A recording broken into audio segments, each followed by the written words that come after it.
In this video, I'm going to walk you through how to get started with QuickBooks Online, from creating your account all the way to understanding the main layout and basic settings. This is perfect if you're brand new to QuickBooks or just setting up a fresh account. Let's start from the beginning. When you go to the QuickBooks Online website, you'll usually be offered a 30-day free trial. This gives you time to explore the system before committing to a subscription. During sign-up, QuickBooks will ask you to choose a plan. You'll see options like Simple Start, Essentials, Plus, and Advanced. Each plan offers different features, so choose the one that best fits your business needs. If you enter an email address that QuickBooks already recognizes, you'll be guided through an account recovery process instead of creating a new account. If you're creating a brand new account, you'll be asked to enter a phone number that can receive text messages. This is used for verification and account security.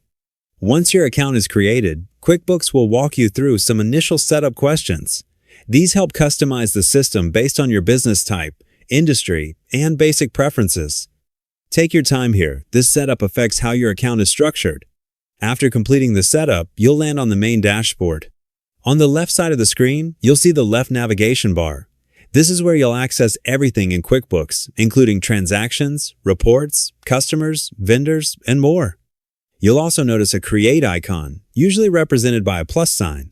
This is where you can quickly create transactions like invoices, bills, expenses, and deposits. As you explore the menus, you'll see main menus with submenus, allowing you to access different areas of QuickBooks Online easily. On the top right-hand side, you'll find the Settings icon, also known as the gear icon. This is where most of your account setup and preferences live. There's also a search bar at the top, which is very helpful if you're looking for a specific feature, report, or setting and don't want to dig through menus. If you click on the gear icon and go to Subscription and Billing, you'll find important account information. Here, you'll see your company ID, which is useful to save or note down in case you ever need support. You'll also be able to see when your free trial ends. When you're ready to move forward, you can click Subscribe directly from this section. And that's it.